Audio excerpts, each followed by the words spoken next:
Concentration वाले इलाके से अपनी ज़्यादा कंसंट्रेशन वाले इलाके की तरफ मूव करते हैं। अब जाहिर सी बात है, जहाँ पे मॉलिक्यूल की कंसंट्रेशन ज़्यादा है वहाँ पे नए मॉलिक्यूल्स को एडजस्ट करने के लिए इस स्टेप में एनर्जी की भी ज़रूरत होगी।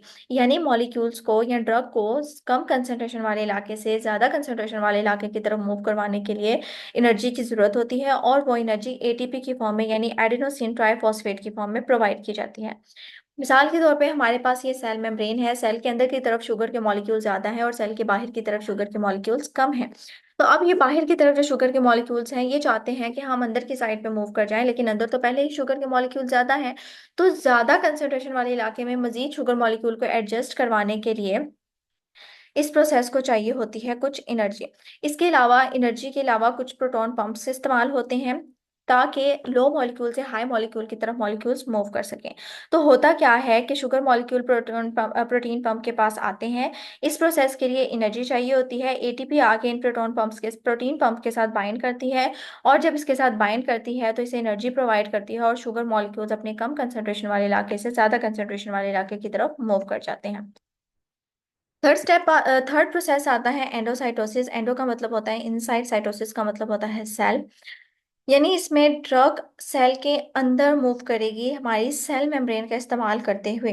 ड्रग मॉलिक्यूल्स का सेल के अंदर जाना सेल मेम्ब्रेन के जरिए से कहलाता है एंडोसाइटोसिस। अब एंडोसाइटोसिस में होता क्या है कि सेल इनगल्फ करता है, निगलता है मॉलिक्यूल्स को। कैसे निकलता है कि जब भी कोई मॉलिक्यूल, कोई ड्रग मॉलिक्यूल हमारी सेल मेम्ब्रेन के पास आएगा, सेल मेम्ब्रेन अंदर की साइड पे थोड़ा सा मूव करेगी, वहां पे ड्रग मॉलिक्यूल को अपने अंदर लेगी और एक वेजिकल की फॉर्मेशन कर देगी। वो वेजिकल क्या करेगी, अंदर की तरफ पिंच ऑफ करेगी और सेल मेम्ब्रेन से उतर के सेल के अंदर मूव कर जाएगी। फॉर एग्जाम्पल ये हमें सेल दिखाया गया है। सेल के पास एक लिक्विड ड्रग मॉलिक्यूल आता है, सेल मेम्ब्रेन अंदर की साइड पे मूव करती है, एक वेजिकल बनाती है और उस मॉलिक्यूल को सेल के अंदर मूव करवा देती है। तो इस तरह के प्रोसेस को कहते हैं एंडोसाइटोसिस। फोर्थ प्रोसेस होता है एक्सोसाइटोसिस। एक्सोसाइटोसिस बिल्कुल एंडोसाइटोसिस के ऑपोजिट प्रोसेस होता है। अब जैसे एंडोसाइटोसिस, एक्सो का मतलब होता है आउटसाइड, साइटोसिस का मतलब होता है सेल। एंडोसाइटोसिस में ड्रग मॉलिक्यूल अंदर की साइड पे मूव कर रहे थे, लेकिन एक्सोसाइटोसिस में अब ड्रग मॉलिक्यूल क्या करेंगे, सेल से बाहर की तरफ मूव करेंगे सेल मेम्ब्रेन का इस्तेमाल करते हुए। इस प्रोसेस में क्या होता है कि हमारे सेल के अंदर कुछ सेक्रेटरी वेसिकल्स बनते हैं जिन्होंने सेल से बाहर निकलना होता है। वो सेक्रेटरी वेसिकल्स क्या करते हैं, बन के हमारे सेल मेम्ब्रेन के पास आते हैं, सेल मेम्ब्रेन बाहर की तरफ मूव करती है और उन सब्सटेंसेस को बाहर सेल से निकाल देती है। फॉर एग्जाम्पल ये सेल के अंदर एक सेक्रेटरी वेसिकल बना है, ये सेक्रेटरी वेसिकल जाएगी हमारी सेल मेम्ब्रेन के पास। जब सेल मेम्ब्रेन के पास जाएगी, सेल मेम्ब्रेन वहां से इसको ओपन करके मॉलिक्यूल्स को बाहर की तरफ मूव करवा देगी। फार्माकोकाइनेटिक्स में जो सेकंड स्टेप होता है वो होता है ड्रग डिस्ट्रीब्यूशन का। यानी अब एक बार हमारी जो ड्रग है वो एब्जॉर्ब हो गई है, ड्रग के एब्जॉर्ब होने के बाद अब काम होता है कि ड्रग का हमारे ब्लड से हमारे सेल्स या टिश्यूज में मूव करना। तो ड्रग डिस्ट्रीब्यूशन का मतलब होता है कि ड्रग का ब्लड से सेल या टिश्यूज के पास जाना, ये कहलाता है drug distribution. Drug distribution depend करता है ब्लड फ्लो के ऊपर। यानी बॉडी के वो पार्ट्स जिनको ब्लड ज़्यादा जाता है, जिनकी तरफ ब्लड फ्लो ज़्यादा होता है, ड्रग डिस्ट्रीब्यूशन उन साइड पे ज़्यादा होगी, जबकि बॉडी के वो वाले पार्ट जहाँ पे ब्लड फ्लो कम होता है वहाँ पे ड्रग कम डिस्ट्रीब्यूट होगी। फॉर एग्जाम्पल अगर हम बात करें हमारे ब्रेन की, हमारे लिवर की और किडनी की, तो ब्रेन, लिवर और किडनी में ब्लड फ्लो ज़्यादा होता है। इस वजह से इन बॉडी ऑर्गन्स की तरफ ड्रग की डिस्ट्रीब्यूशन भी ज़्यादा होगी। लेकिन अगर बात करें हमारे स्केलेटल मसल्स की और एडिपोज टिश्यूज़ की, तो स्केलेटल मसल और एडिपोज टिश्यूज़ की तरफ ब्लड फ्लो कम होता है, इसलिए ड्रग डिस्ट्रीब्यूशन इन साइड पे कम जाती है। दूसरी चीज़ जिसके ऊपर हमारी ड्रग डिस्ट्रीब्यूशन डिपेंड करती है वो होती है कैपिलरी परमिएबिलिटी। परमिएबिलिटी का मतलब होता है इजाज़त देना, अपने अंदर से सब्सटेंसेस को पास करने की इजाज़त देना। तो यहाँ पे क्या होता है, हमारी कैपिलरीज को जो सेल बना रहे होते हैं, ब्रेन की बात अगर करें तो ब्रेन की कैपिलरीज को जो सेल बना रहे होते हैं उन्हें एंडोथेलियल सेल्स कहते हैं।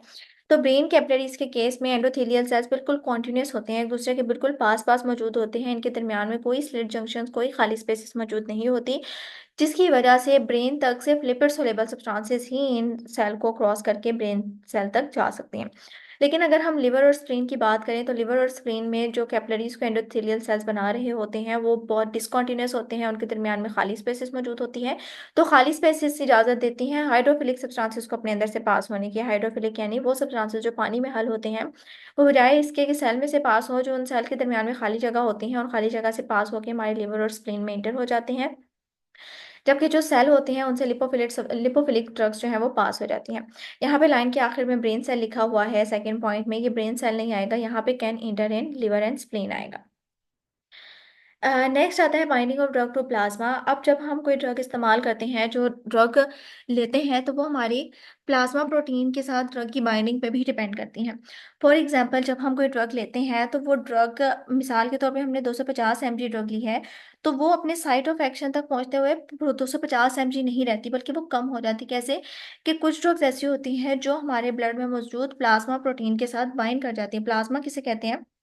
हमारे ब्लड के दो पार्ट्स थे, एक होते हैं सेलुलर पार्ट और दूसरा होता है ए सेलुलर पार्ट। जो सेल का ए सेलुलर पार्ट होता है हमारे ब्लड सेल्स का, हमारे ब्लड का जो ए सेलुलर पार्ट होता है वो होता है प्लाज्मा, यानी फ्लूइड पार्ट जो होता है ब्लड का। इस प्लाज्मा में मुख्तलिफ किस्म की प्रोटीन्स पाई जाती है। तो जब हम कोई ड्रग लेते हैं, वो ड्रग आके हमारे प्लाज्मा में मौजूद प्रोटीन, जो कि मोस्टली एल्ब्यूमिन प्रोटीन होती है, उसके साथ बाइंड कर जाए, तो वो ड्रग इनएक्टिवेट हो जाती है। यानी ऐसी ड्रग जो हमारी प्लाज्मा प्रोटीन के साथ बाइंड करती है, वो ड्रग इनएक्टिवेट हो जाती है।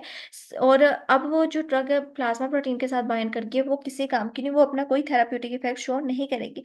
सिर्फ वो ड्रग्स अपना इफेक्ट शो करेंगी और सेल के अंदर जाके इंटर होंगी ब्लड से, जो हमारे प्लाज्मा प्रोटीन के साथ बाइंड नहीं करती। जो ड्रग्स फ्री होती हैं, सिर्फ वो हमारे सेल के अंदर इंटर हो सकती हैं और अपना इफेक्ट शो कर सकती हैं।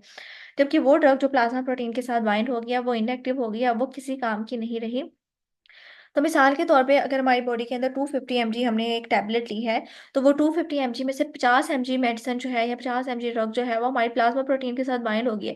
और वो जो प्लाज्मा प्रोटीन के साथ बाइंड होगी है, वो किसी काम की नहीं है। सिर्फ जो 200 mg फ्री है, वो जाके हमारे सेल के अंदर इंटर होगी।